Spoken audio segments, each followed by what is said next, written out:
Being a featherweight champion in the UFC isn't the only professional sport experience Alexander Volkanovski has. He used to play semi-professional rugby and weighed over 200 pounds. So when Alex tells Paddy Pimblett his habit of ballooning up in weight in between fights is really bad for his health, it comes from a place of experience. More of that in today's video. First and foremost, what is Paddy The Baddy up to? The UK-based fighter gathered a huge following online even before he entered the UFC, where the platform transported Paddy into global stardom. His fame isn't just based on his stellar performances in the octagon, it's also owing to his larger-than-life personality and genuine interactions on the mic that make him endearing. One of his most famous online antics is how much weight he gains in between training camps, while always making the 155-pound weight limit for the division. His YouTube channel is filled with eating challenges, fast food feats, and junk food binges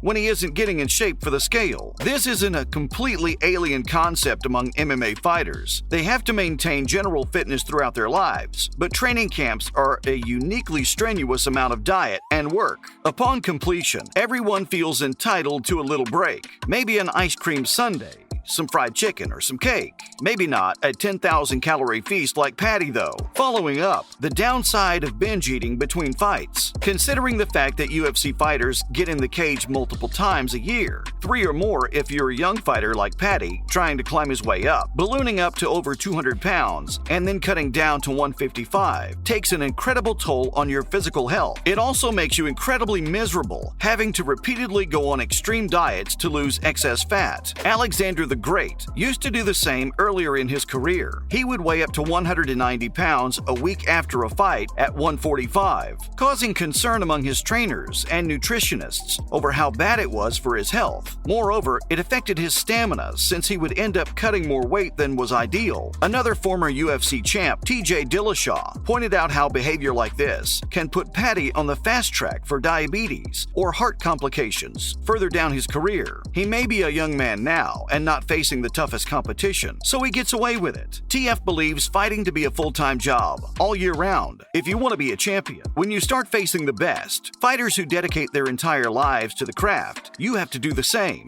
Next up, the reason behind Paddy's gluttony. The MMA world has been captivated by the Baddy's unique eating habits and has questioned him about it on multiple occasions. The fighter often brushes off the questions with comments like, "I'm just a fat bastard," or tells the media that all his weight just goes to his cheeks and he isn't as fat as he may look. However, when he hit the scale fully clothed in a recent interview, he was at 206.6 pounds. However, he's opened up more about a potential eating disorder he has developed. He recounted a low point in his life where he had a gambling addiction and a drinking problem, things that he worked very hard to remove from his life. But eating seems to have taken their place, and it can be difficult to leave behind a crutch we use to get out of a much more dangerous situation. Moving on, what's the worst that could happen? Well, the worst would certainly be death, not from starving yourself for a fight, but from dehydration during a weight cut. If Paddy is forced to push himself beyond the sauna for an important fight, having gone through another weight gain during his fights, he can't make weight, but tries to push himself through the weight cut, he could stroke out, and that's happened before. Athletes have died at the scale. In a less extreme circumstance, he could be forced to forfeit a matchup, compromise his ranking, or waste an opportunity. Even if he makes the cut after pushing himself to the limit, he'll be compromised during the fight. Studies show over 60% of fighters are still dehydrated 22 hours after they weigh in,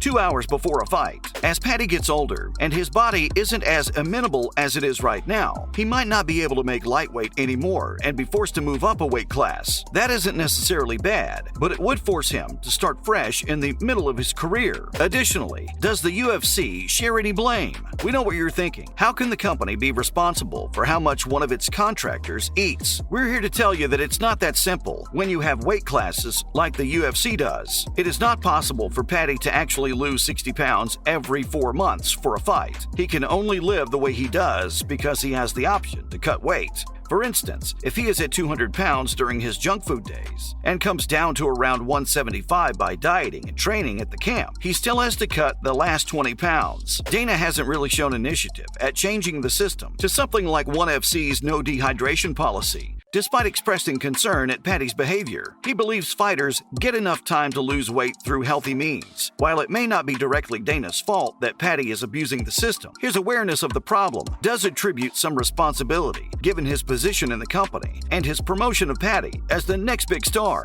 Now, what's next for Paddy Pimblett? Paddy has been the fastest rising star the UFC has had in years, aside from Khamzat Chimaev, and possesses the potential to genuinely be the next international star. What Paddy needs to reach that fame is care from the UFC and how quickly they throw him into deep waters. He's not ready for a top 5 contender yet, by far, but needs a step up in competition with some name value. Veteran lightweight Clay Guida ticks all these boxes. He is a fan favorite fighter, is highly skilled and experienced, and is a winnable match for Paddy. The same goes for Holtzman, but to a lesser degree. More gritting matchups would be against fellow rising lightweight, namely Jared Flash Gordon, who has amassed 4 wins out of his last 5. Or maybe Paddy should be tested against the destructive power of T-Rex McKinney. All good options. In other news, first up, Cris Cyborg confirms her return to MMA. Cris Cyborg is one of the most successful female MMA fighters of all time and currently holds the featherweight belt at Bellator. She is set to face Simone Silva on the 25th in a boxing match, bringing her intentions with MMA into question. While several MMA veterans have transitioned into boxing after their cage fighting years are done,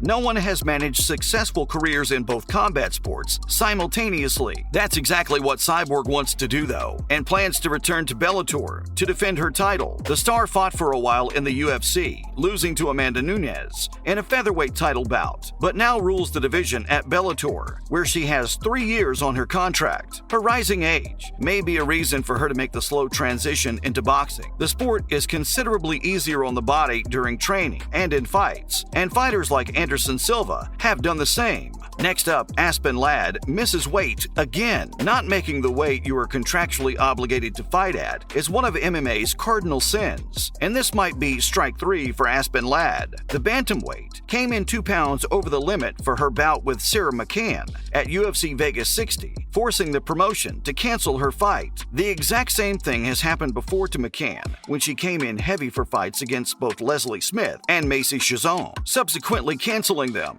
Outside the UFC, she has missed weight once before in her professional career. This may be a sign that she just needs to go up a weight class and stop depleting her body so much. If continued, she could be cut from the UFC for being unreliable and costing other fighters to spend so much time, money, and energy on a fight camp for nothing. Finally, Dan Hooker predicts a boxing opponent for Nate Diaz. As Nate Diaz leaves the UFC to venture into boxing, we all wonder who he's going to fight first. Lightweight contender Dan the Hangman Hooker thinks it's not going to be a top dog in the sport, a champion, or someone in their prime. It just wouldn't be fair, considering how different the skill sets are for the two sports. Either Logan or Jake Paul could make a pretty interesting matchup. They are both young, known to face retired UFC fighters, and have big fan bases that could sell PPVs. Similarly, a bout with Nate Diaz may bring Floyd Mayweather out of retirement yet again. Both are big pay-per-view stars and could make a lot of money together. Their size difference could be a problem though, with Nate towering Floyd. Fighter weight seems to be an increasingly frequent problem in the UFC. Fighters are either missing weight, getting too sick to cut down properly, or employing unhealthy techniques to do so. Let us know in the comments where you think all this may lead.